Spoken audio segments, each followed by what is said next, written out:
बिस्मिल्लाहिर्रहमानिर्रहीम। आज की वीडियो में एक हॉट टॉपिक है आजकल, यानी डेली मेरे पास कम से कम 50 क्वेरीज तक आते हैं कि सारी एक्सोसोम पे वीडियो बना ले। एक्सोसोम क्या चीज़ है?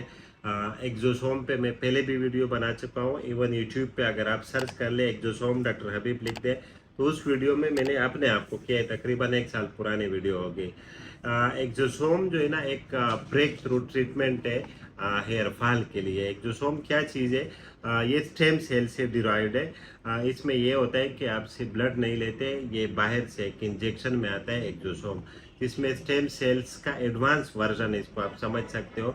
यानी स्टेम सेल जब आप इंजेक्ट करते हो तो वो जो सेक्रेट करते हैं वेजाइकल, तो वो वेजाइकल तैयार आता है, एक्सोसोम इंजेक्शन उसको बोलते हैं। तो वो बहुत ही रिच ग्रोथ फैक्टर से भरा हुआ होता है। उसको आप जब स्कल्प में इंजेक्ट करते हैं तो वहाँ का जो एनवायरनमेंट है हेयर फॉलिकल के लिए बहुत ही अच्छा बना देता है।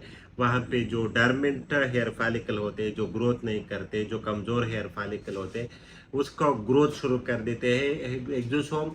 जो थिनिंग हेयर है उसके लिए इफेक्टिव है। ऐसा नहीं कि आप बिल्कुल गंजे हो तो एक्सोसोम करेंगे तो बाल आ जाएंगे। ये जब आपको बाल नेट शुरू हो जाए तो अर्ली स्टेजेस में बहुत ही ज़्यादा इफेक्टिव होता है। तो ये जब आप इंजेक्ट करते हो तो इसकी वजह से आपके जो हेयर फॉलिकल है वो स्टिमुलेट हो जाते हैं, तो सर पे बाल आ जाते हैं। यानी जो कमज़ोर बाल होते हैं वो ग्रोथ कर लेते हैं, या ये वहाँ पे अगर हेयर फॉलिकल पड़े तो वो ग्रोथ कर लेते हैं। अब यहाँ पे क्वेश्चन ये है कि ये एक्सोसोम से जो बाल आते हैं या परमानेंट है या नहीं है।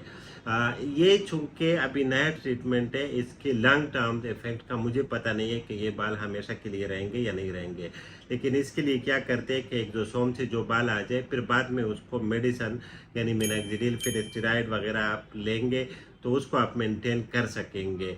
और इसकी लॉन्गेविटी यानी मैं जो पिछले साल के लोगों का या इस साल करेंगे तो अगले साल मैं आप लोगों के साथ शेयर करूंगा कि यानी जिन लोगों ने एक्सोसोम किए थे या जो बाल आए थे उसके साथ वो परमानेंट थे या नहीं थे, वो मैं आपको बाद में बताऊंगा।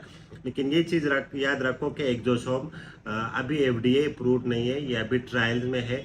लेकिन इसकी बहुत ही वाइड स्प्रेड कमर्शियल यूज शुरू है, लोग इस्तेमाल कर रहे हैं और इफेक्टिव चीज़ है। मैं खुद रिकमेंड करता हूँ, मैं अपने आप को किया हुआ है। यूट्यूब पे वीडियो ऑलरेडी मौजूद है क्योंकि ये बहुत नॉन इन्वेजिव है और पीआरपी के निस्बत ये बहुत अच्छा काम करते हैं और हाईली इफेक्टिव होता है। ये कि पीआरपी चीप प्राइस में होती है, ये महंगा होता है एक्सोसोम। तो एक्सोसोम जो है ना वो बाहर से इंजेक्शन में आते हैं, उसमें डिफरेंट ब्रांड्स होते हैं, डिफरेंट स्ट्रेंथ होते हैं। यानी सबसे सस्ते एक्सोसोम आजकल कोरियन की है जो 40,000 से शुरू होती है, 1 लाख तक उसमें अवेलेबल है। वो कंपनी टू कंपनी वेरी करते हैं। और इसका जो स्ट्रेंथ होता है 5 बिलियन से लेके 40 बिलियन तक इसमें आते हैं। तो इसमें फिर जो स्पेनिश है वो उससे थोड़े ज़्यादा महंगे है। फिर उसमें सबसे ज़्यादा महंगे जो है अमेरिकन है। और अमेरिकन में भी फिर स्ट्रेंथ जिसका डिफरेंट होता है, लेट से 5 बिलियन वाला सस्ता होगा। जितना ज़्यादा स्ट्रेंथ होगा इसमें यानी बिलियन के लिहाज से, उतना ज़्यादा वो पावरफुल एक्सोसोम होगा और उतना ही महंगा होगा। हम यू रूटीन में कोरियन यूज़ करते, जो लोग डिमांड करते कि मेरे लिए अमेरिकन मंगवा दे या स्पेनिश मंगवा दे तो वही मंगवाते, क्योंकि इसका प्राइस भी बढ़ जाता है। मैंने खुद अपने आप को कोरियन एक्सोसोम लगाए थे, मुझे हेयर फॉल शुरू था तो फिर उसकी वजह से मेरा मेरा हेयर फॉल रुका हुआ है। तकरीबन 8 महीने या 1 साल हुआ होगा उस वीडियो का जब मैंने किए थे। तो एक्सोसोम अच्छी चीज़ है, उसको आप लोग कर सकते हो। लेकिन ये चीज़ जहन में हो कि ये पीआरपी की तरह एक चीज़ है, पीआरपी की तरह इंजेक्ट करते, कोई ऑपरेशन नहीं है। और इसको लोकल एनेस्थीसिया दे के प्रॉपर लगानी चाहिए और किसी अच्छी कंपनी का यूज़ करनी चाहिए। कोरियन का जो सस्ता है उसका ये मतलब नहीं कि वो कंपनीज अच्छी नहीं है, कोरिया बहुत आगे है एस्थेटिक में, उसके भी बहुत अच्छे होते हैं। लेकिन आपने उसको देखे कि यानी जितना आप अफोर्ड कर सकते हो, अगर आप अमेरिकन अफोर्ड कर सकते हो तो वही लगाए, स्पेनिश अफोर्ड कर सकते हो।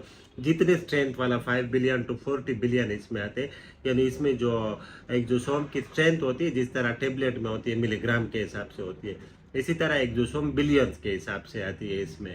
और एक्सोसोम जब आप पहली दफ़ा कर ले तो उसके बाद 1-2 महीने के बाद रिपीट करना चाहिए, फिर 6 महीने के बाद रिपीट करना चाहिए। 3 सेशन कर ले, उसके बाद उसका रिजल्ट देके फिर अगर बहुत अच्छा रिजल्ट आए तो फिर अगले साल उसको मेंटेनेंस के लिए या एक्सोसोम कर ले या उसके लिए फिर आप मिनॉक्सिडिल फिनेस्टेराइड ये चीज़ें इस्तेमाल कर ले।